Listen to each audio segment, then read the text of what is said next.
क्या नाम है आपका और कहाँ मेरा से? नाम है श्री श्री 1008 महामंडलेश्वर अनंत विभूषित स्वामी कृष्णानंदपुरी जी महाराज, और मैं द्वारकापुरी में रहता हूँ, जहाँ भगवान कृष्ण का स्थान है। और हमारे यहाँ भगवान की ही बातें सिखाई जाती है, क्योंकि परमात्मा बगैर कोई चीज़ नहीं है धरती पर। जो ईश्वर करेगा वो कोई नहीं करेगा, हैं? तो हम कृष्ण की नगरी से आए हुए लोग हैं, इसलिए आप लोग हमारे यहाँ जो आज तक हुआ है वो अब से पहले हमने देखा था।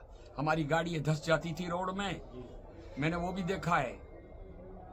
मैं 50 वर्ष हिमालय में रहा और 65 वर्ष इस गुजरात में हो गए हैं मुझे रहते हुए, सभी जानते हैं मुझे। लेकिन जो अब से पहले कभी कुंभ भराता था तो रोडों में इतना इतना पानी हो जाता था, गाड़ियों धंस जाती थी, बड़े दुखी थे हम लोग।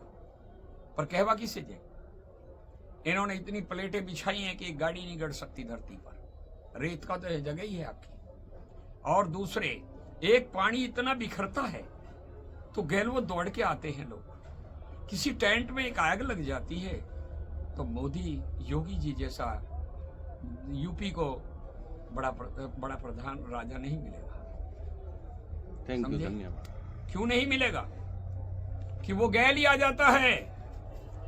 अभी 4 दिन पहले आग लगी तो उसने आकर के सारी आग को बुझाया मेरे भाई, और उस टेंट को उल्टा खड़ा कर दिया।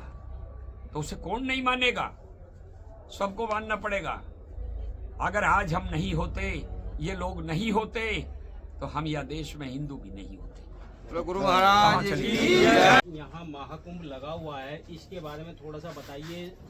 सूत्रों के हवाले से खबर मिली है कि ये 144 साल बाद लगता है, तो इसके बारे में थोड़ा सा बताइए। ये कुंभ वास्तव में ही 144 बाद ही आया है, और ये कुंभ एक महाकुंभ है। और महाकुंभ जो है सबसे बड़ा कुंभ है। जब दैत्यों और देवताओं में युद्ध हुआ, उसे देवासुर संग्राम किया गया था। जब समुद्र का मंथन किया तो देवताओं ने अमृत पिलाया गया और दैत्यों को मदिरा पिलाई गई। उस टाइम दैत्यों को पता लगा कि अमृत को तो देवता पी गए और हमको मदिरा पिलाई गई है, तो देवता अमृत को पी के अमर हो गए। फिर दोनों में संग्राम हुआ, भयंकर युद्ध हुआ दोनों में। लड़ते लड़ते उस घड़े को लेकर के अमृत के को इंद्रपुत्र जयंत भगा, और जहां जहां धक्का मुक्की होती रही वहां वहां अमृत गिरता गया। पहले गिरा गंगा गोदावरी में, फिर गिरा क्षिप्रा में, फिर वहां से लड़ते लड़ते युद्ध करते भयंकर युद्ध में गिरा आए के में प्रयाग में, फिर पूरा घड़ा खाली हुआ हरिद्वार में जाएंगे अमृत का। तो जब से ये अमृत जहां जहां पड़ा तहां तहां ये महाकुंभ राशियों के हिसाब से शाही निकाली जाती है, और उसी टाइम को शोध करके हमारे महात्माओं लिखते हैं। आज हमारे संत महात्माओं कंदराओं में, खोयों में, नागा उघाड़े सभी जो रहते हैं वो सब बाहर आ जाते हैं। ये एक हमारा सम्मेलन भी हो जाता है और एक महाकुंभ है जिस पर्व पर हम सब इकट्ठे हो जाते हैं। और ऐसा ही नहीं है कि संत महात्मा ही आते हैं, इसमें तो देवताओं और दैत्यों का युद्ध हुआ है और अमृत के पीछे झगड़ा हुआ है। इसलिए दैत्यों और देवता, इसमें देवता भी आते हैं इस कुंभ में। ये महाकुंभ सबसे बड़ा है, 144 वर्ष में आया है, और इसमें तो सभी आएंगे, देवता भी आएंगे और इसमें अपने अपने भेष बदल के भगवान भी आएगा। इस कुंभ के लिए आपके जीवन में पहला और छेल्ला हो गए, क्योंकि जितने यहाँ बैठे हैं सबका पहला और छेल्ला है। बाद में 100 वर्ष कौन जीने वाला है यहाँ पर। गुरु जी, जैसे कि इस कुंभ में आप लोग आए हैं, इसके अलावा आम जनता भी आती है। अगर वो इस कुंभ में नहान स्नान करते हैं तो उसका कितना उन लोगों को फल मिलेगा, इसके बारे में? देखिए, फल तो सबको ही देगा भगवान, क्योंकि गंगा माँ है और माँ जैसी ममता दुनिया में दूजी नहीं बताई। और माई जाने बेटे कारण कितनी भरे तब आई। तो माँ माँ होती है, वो किसी के लिए द्वेष नहीं करेगी। जैसे भीष्म जी जब भी उसे चाहते थे तभी गंगा अपनी धारा को छोड़कर बाहर निकल जाती थी और भीष्म जी उन्हें प्रणाम करते थे। तो माँ गंगा तो माँ है, माँ के लिए तो सारे जगत के बालक एक है, तो किसी पे द्वेष कैसे करेगी। पर संतों को विशेष रखे, जैसे अपने पुत्र भीष्म को वो विशेष रूप से देखते थे। समझे भाई? कोई भी माँ हो अपने पुत्र को विशेष रूप से देखे, दूसरे पुत्रों को इतने विशेष नहीं देखी, पर माँ माँ होती है, उसका हृदय बड़ा कोमल होता है। इसलिए गंगा माँ किसी को दूसरे रूप में नहीं देखती, सबको अपने पुत्रों के पुत्रियों के रूप में देखती है, चाहे वो लड़का हो या वो लड़की हो, सबको एक ही भाव से देखती है।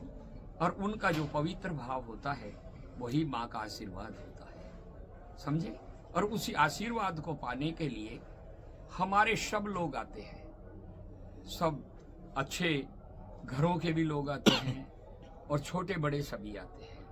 संत महात्मा भी माँ गंगा का आशीर्वाद पाने के लिए आते हैं। और उन राशियों के द्वारा ये अमृतमयी समय है और इस अमृत का पान करने के लिए सभी आते हैं। ये गंगा गंगा नहीं बह रही इस टाइम, इसमें अमृत बह रहा है और हमारा भाव है। गुरु जी, जैसे कि अब की बार 144 साल बाद ये स्नान आया है और मोदी योगी जी भी इस पे बहुत लगे हुए हैं, तो क्या आप इसे, जो मोदी जी कह रहे हैं कि इसे हिंदू राष्ट्र बनाना चाहिए, तो इस पे आप क्या कहेंगे? मैं ये कहूँगा कि मोदी जी जो कह रहे हैं ना, बिल्कुल सत्य कह रहे हैं और सत्य के बराबर कोई तप नहीं है। सत्य बराबर तप नहीं और झूठ बराबर पाप। जाके हृदय सच है ताके हृदय आप।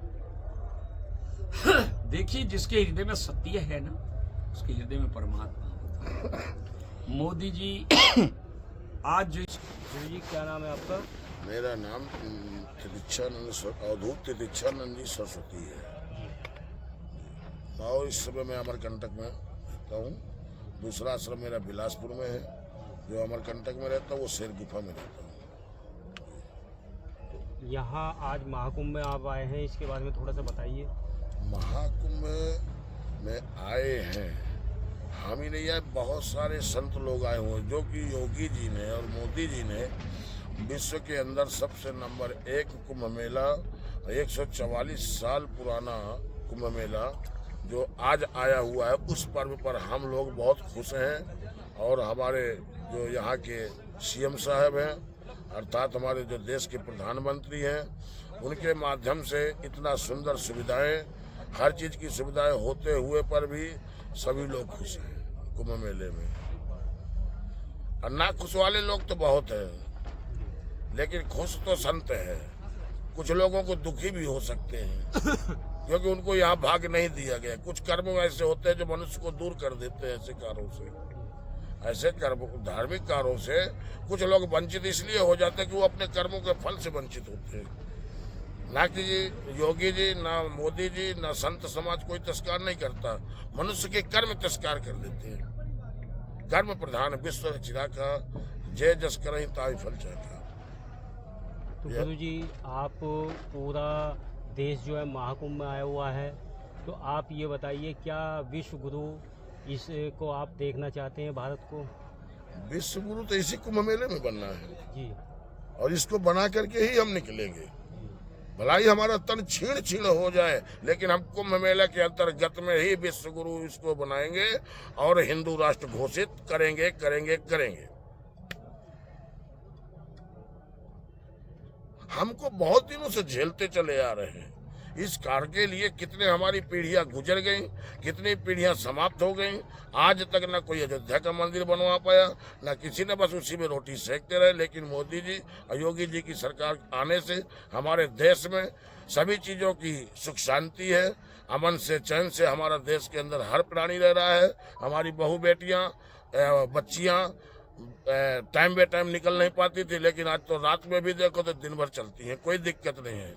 बहुत खुश हैं, हमारे देश की पब्लिक खुश है। और हम सीएम साहब, मुख्यमंत्री जी को योगी जी को, आदित्यनाथ जी को हम प्रधानमंत्री के रूप में देखना चाहते हैं और प्रधानमंत्री बना करके ही छोड़ेंगे भारत के अंदर। धन्यवाद। थैंक यू, धन्यवाद।